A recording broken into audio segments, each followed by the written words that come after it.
Hello friends, इस video में आपको बताने वाला हूं कि हम किस प्रकार से एसक्यूएल मैप का यूज़ करते हैं किसी भी वेबसाइट को हैक करने के लिए और उसके डेटाबेस के बारे में जानकारी लेने के लिए। तो इस वीडियो में आपको केवल यही बताऊंगा कि हम किस प्रकार से एसक्यूएल मैप के जरिए किसी वेबसाइट के डेटाबेस के बारे में हम जानकारी प्राप्त कर सकते हैं।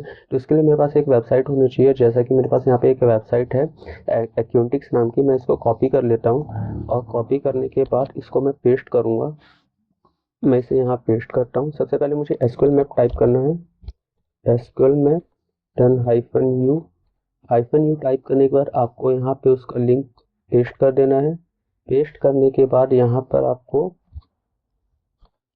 जैसे कि मुझे अभी इसको क्रॉल करवाना है तो क्रॉल, और क्रॉल मुझे देना है two, crawl and then two. उसके बाद मुझे यहाँ पे इसके डेटाबेस के बारे में जानकारी चाहिए, तो मैं हाइफन डीबीएस कर दूंगा। ये हाइफन डीबीएस मुझे बताएगा कि इसमें कौन सा डेटाबेस है।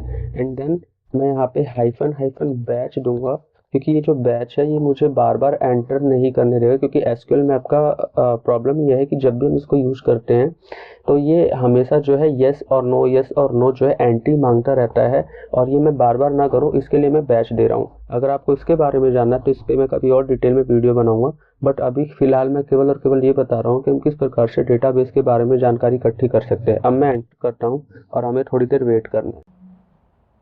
ओके, तो हम यहाँ पे देख सकते हैं कि हमारा रिजल्ट आ चुका है, और हम यहाँ पे देखते हैं कि मेरे को यहाँ पर दो डेटाबेस मिले हैं, एक है एक्यूआर्ट और एक है इन्फॉर्मेशन स्कीमा।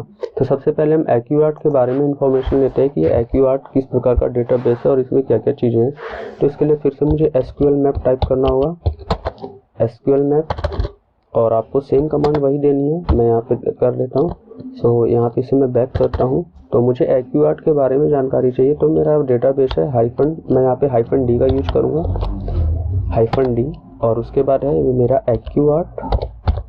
तो मुझे यहाँ पे एक्यूआर्ट देना है।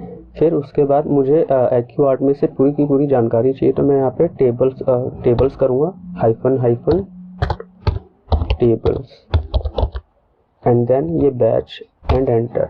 अब यहाँ पे ये जो टेबल है ये मुझे बताएगा कि इस डेटाबेस में कितने टेबल्स हैं, क्योंकि किसी भी डेटाबेस को जब हम फाइंड आउट करते हैं तो फिर हमें ये जानना होता है कि उसमें कितने टेबल्स हैं। तो अब आप ये देख सकते हैं कि मेरे सामने इतने ये टेबल्स निकल कर सामने आ चुके हैं, यानी मेरे एक्यूआर्ट डेटाबेस में ये इतने सारे टेबल्स हैं। अब इनमें मुझे देखना है कि इनमें कौन सा टेबल मेरे लिए इंपॉर्टेंट हो सकता है, तो मैं उनको डंप करूँगा। तो आप देख सकते हैं कि यूजर नाम का जो हमारा टेबल है वो हमें लगता है कि इसमें कुछ क्रेडेंशियल्स हो सकते हैं, मे बी इसमें आईडी और पासवर्ड हो, तो हम इसको ही डंप करने की कोशिश करते हैं। तो इसके लिए हमें क्या करना होगा, दोबारा से एसक्यूएल मैप टाइप करना है, हाइफन यू, देन आपको अपनी वेबसाइट को पेस्ट कर देना है यहाँ पे,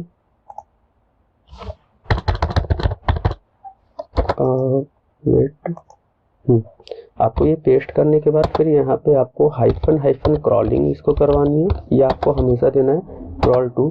अब मुझे जो है डेटाबेस कौन सा है, मेरा हाइफन डी, मेरा डेटाबेस है एक्यूआर्ट। ओके, आपको एक्यूआर्ट में से एक टेबल है, तो हाइफन टी, उस टेबल का नाम क्या है,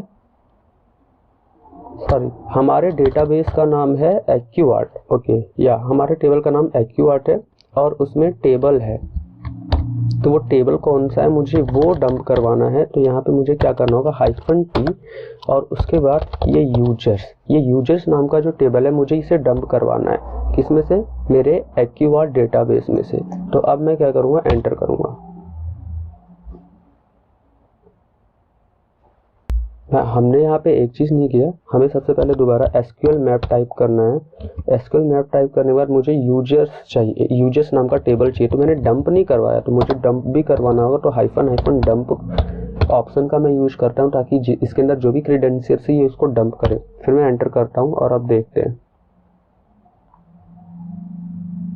ओके, तो हम यहाँ पे देख सकते हैं कि हमारे सामने एक टेबल निकल कर आया है, जहाँ पे आप देख सकते हैं यहाँ पर ये एड्रेस बता रहा है, पासवर्ड बता रहा है, ईमेल आईडी बता रहा है, फ़ोन नंबर बता रहा है, यूजर नेम बता रहा है, और यहाँ पे ये नेम बता रहा है। तो हम इस तरीके से किसी भी वेबसाइट के डेटाबेस में से टेबल्स निकाल कर और उनमें जो क्रेडेंशियल्स इन्फॉर्मेशन उनको हम फाइंड आउट कर सकते हैं। सो इस वीडियो में केवल इतना ही। आगे एसक्यूएल मैप के बारे में मैं एडवांस में बताऊंगा, उसके लिए मैं अदर वीडियोस बनाऊंगा। ये केवल और केवल वीडियो था कि हम किस प्रकार से किसी भी वेबसाइट के एक डेटाबेस के टेबल्स के बारे में जानकारी इकट्ठी कर सकते हैं। Thank you for watching.